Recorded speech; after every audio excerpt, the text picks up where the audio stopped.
I, years ago, read an article about the crystal skulls, and I believe you're an expert in that field, so just wanted to find out a bit more, really.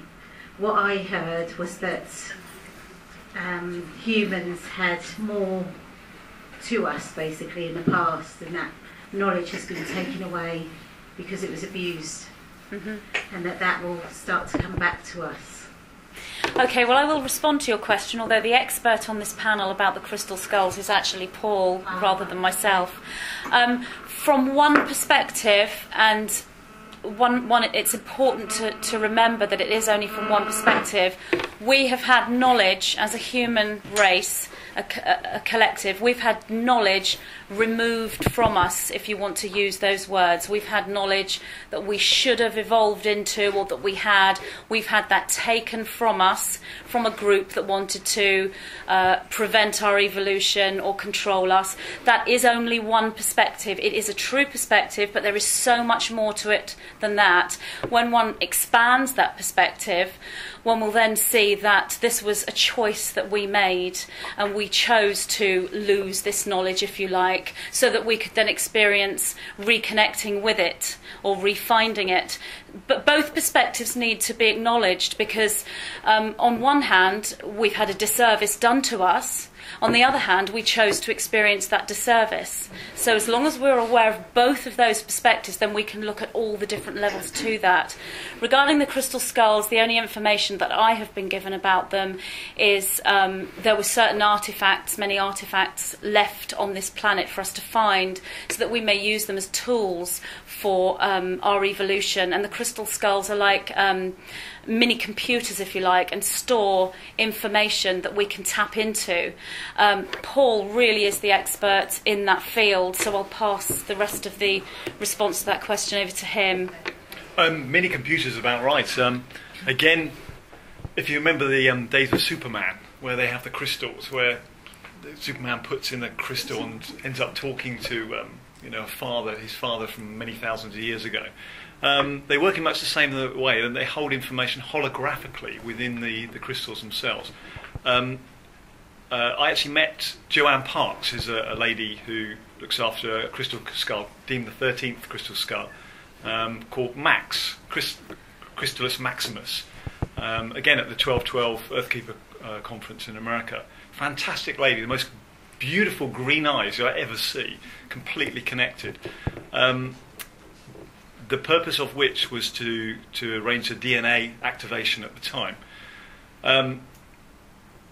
I use Max myself as a gateway to information. Max, I feel that I have a direct connection with Max as a great gateway to the Akashic record.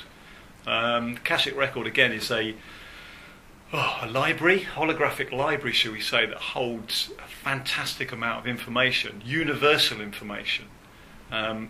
Anybody can do this. If you get hold of one of these mini skulls, there's lots of different types out there. You can make a connection through that directly with other crystal skulls. You can use it as what's called a portal, or a doorway, or a gateway to spirit, and use that in order to bring information through. Now, information in terms of questions that you have. I'm not trying to put the shine forum out by saying, "Oh, go and rush off and buy a crystal skull," but one of the things that came through from Max was to say, the answer is in the question. I've put that out a lot on Facebook, because the very fact that you can think of a question, the very fact that you've got thoughts coming through your head that compose a question is a form. And when you put together the structure of a form, the answer is automatically populated with a question. That's how duality works. As you ask a question, the answer is formed at the same time. Okay? They exist as one thing. It's just a case of when you ask a question, eventually, if you remove everything else out the way, you will always get an answer. And it will be the right answer for you. Yes, because it is your universe, it's your world. We can cover that maybe another time, about how you are the only person in your universe. It gets very complicated. How many people actually think that? Has anybody heard that before? Do you think that? Yeah? Few, yeah. Okay.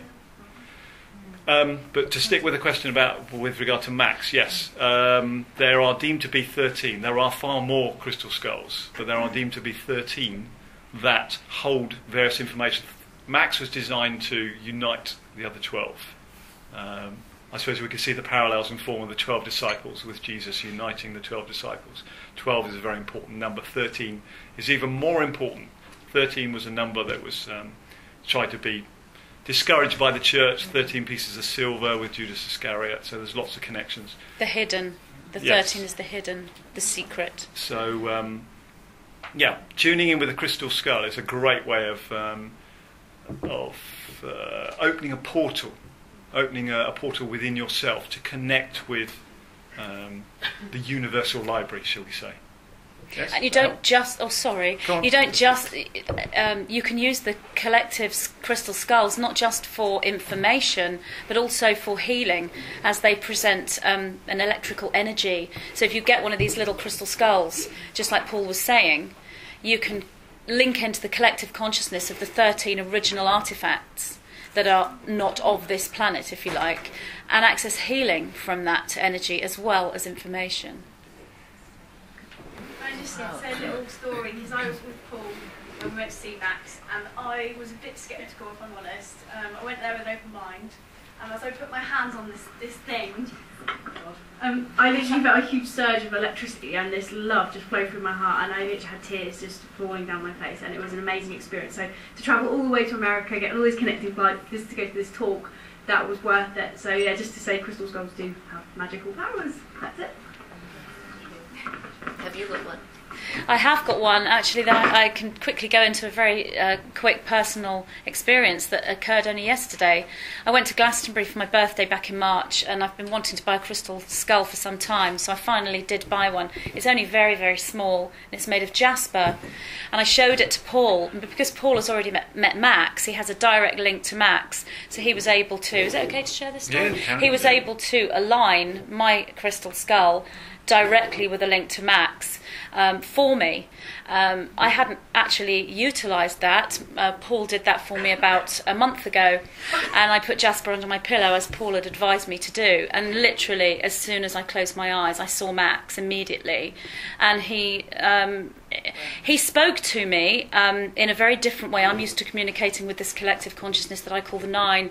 Max communicated in very different energy, much more of this hieroglyphic language of light energy, but I was able to translate some of the words, and what he said was I'm doing energy body realignment or energy realignment, and I could see what he was doing is working on the energy body and the chakras, and the link directly to Max was very specific, and I could see how it had occurred because Paul had touched my jasper skull. Because he'd touched Max, it was like a physical, energetic link that he was able to create for me to be able to tune into. I suppose we all have a range of energies within us. Yes, so we think of the spectrum of the rainbow in terms of red through to violet, and you see the spectrum within so much. We've got infrared. We've got something beaming in, I think, over there. So that particular spectrum of the rainbow, all that we're all trying to do is expand upon those particular frequencies, and the crystal skulls, I suppose we could say, are there to help us do that, to help us to align with a higher set of frequencies. And once you have those frequencies attuned to you, then that starts to resonate with others, as Angela was saying earlier. Once you, if you're enthusiastic or you're happy, and that's in your nature, that has an effect on other people. It's very, very important to see that we already know that what you put out, you attract. What you reap, you sow. I think that's a thing that most of us know. But it is so important in order to recognise what's going on in the world, but try and remain, I'm not going to use the word impartial, but I suppose it's to recognise what's going on in the world without it taking a personal effect on you. Something that's happening on the other side of the world, affecting you. You can be sympathetic to it, which means you change your vibration to the resonances of what's taking place, or you be empathetic to it, in that you recognise what's going on, you can send love, but without necessarily needing to take on the emotion of that situation. I think it is being aware, isn't it? Being aware of what's happening out there, but as Paul was saying, not to actually, you know, be part of it. What you're saying, sending out the energy, just the intention, basically. How do you deal with fear? Because once it... Yes. Thank you. So how do you deal with fear when it initially happens? And obviously you have to align yourself, because it's a vibration, it's a lower vibration, a higher vibration is love, but it's understanding what love is. And I think I had a lovely message. It was so simple. It said, there's only love, anything else is a distraction. Saw that today, yeah. And I love that. It was so simple. And another word came to me was we were returning back to innocence. And you know, I think innocence is a very powerful thing, but very subtle. You can't run away from fear because we're in duality. So it's all about acknowledging what is fear and what is love. What feels right for you. You have to be in touch with your feelings. And if something doesn't feel right, it's something that you have to align with, whatever it is that you're wanting to align yourself with. So, like you say, with fear, you can engage in it emotionally, and you'll be, like you say, when you're watching the news, it's almost like, it's a habit. It's like some part of you feeds on it. There are 7 billion ways to feel fear, same as there are 7 billion ways to feel love. Right. What one person does about fear may not work for some, because we're all individual. People get affected more than others, don't they? I could agree with that completely. I think there's only one way to deal with fear and with love and with anything, and that's by acknowledging it. Yes. If you can acknowledge your fear, you can see your fear no matter what you're afraid of, it becomes in the moment. Yes. Because fear is something of a future. We're always afraid of what's going to happen. So it means if we're experiencing fear, we're experiencing the future. So now if we're living in the future, we're not present. By acknowledging fear now in our lives, love as well, all emotions, they're all equal. Love, fear, hate, are all very important. If we acknowledge them in the moment now, then we actually bring them into the present, and being in the now and being in the moment, which will then help us dissipate that fear, that emotion, or experience that fear, that emotion. Absolutely. But Yeah, also well got to said, in the remember moment. that the fact that we're wronging fear is really bad, because we're giving it more power than it should have. Yeah. Fear isn't always negative. Sometimes it has a very positive aspect to it. As cavemen, I believe, it's designed as cavemen to keep us safe. So when fear comes up, it gives us a reason to keep ourselves safe. Yeah. So we must never ever put fear down, because it's what kept us alive. If fear was not positive in any way, or if fear wasn't able to be a trigger for the learning of our soul, we wouldn't have third density with duality in it in the first place. There's duality, and that's love and fear, which is really the same emotion, two opposite spectrums of two emotions on the opposite end of the same spectrum. But you were saying about how you move away from it. On one level, we acknowledge it, we accept that it's there. What I do is, this is only one technique, there are many techniques, is to personify it, to actually give it a form. Allow it to show itself as an archetype. Now, I wouldn't advise bringing up something extremely fearful, something small and mischievous and naughty, perhaps a tiny little monkey or something. That can be your fear, and you can then communicate with it. And at the same time, you can draw in a love personification archetype like an angel, and let the two of them chat with you and thank that being for coming to you. Whether it's fear, jealousy, anger, hatred, frustration, that's all part of fear. Personify it, but it is only one tool. There are many: healing, massage, you name it. There are many tools available to us to go out there and help. I just see fear as the shadow created by light.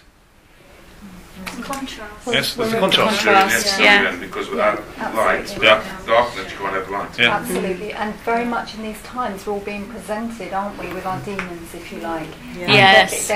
we're getting the spotlight shone on them, and you can't hide. There's transparency. Have you noticed that if you're trying to, in the past you might have told, or won't mention that, won't lie about that, or whatever, and suddenly you can't, you know, something will happen that, you know, sort of say, shine on you, that you can, it's being lit up. Shine. And Shine. absolutely shine. Yeah. One of the things that I work with is the unconscious a lot, and I totally, everything you were saying, Wayne, I totally agree. It's about the present, it's about the now, it's about acknowledging. Coming Jessica, back, again, that's you were right. saying this earlier about the emotions. It's very much about staying in the moment, experiencing what you're experiencing, and then just working through it. And one is that classic, you know, what you try and run from will chase you. A bit like if you're going to try and lie to someone, you know, it kind of snowballs before you know it. You've told this massive great tale, and you know you're caught out, aren't you? At the end of the day, you can't lie. So with our emotions and what's going on, yes, they're there for a perfect reason. Our ego mind, what's in the unconscious, it's an amazing place. You've got to make friends with it. Just acknowledging that, you know, in this world we created ourselves in the third dimension for a reason. It was the duality, the polarity is for a reason. It isn't about just always being in the fourth dimension, for example, where it's all very much instant transformation, and that we wanted more than that. We wanted to move into a world of polarity where we had a time delay so that we could actually experience more and have these emotions. And it's through very much having these emotions and recognising them that we understand ourselves and then raise our vibration. And what you were saying earlier with all the light and everything and the transformation of our DNA, perfect, absolutely perfect.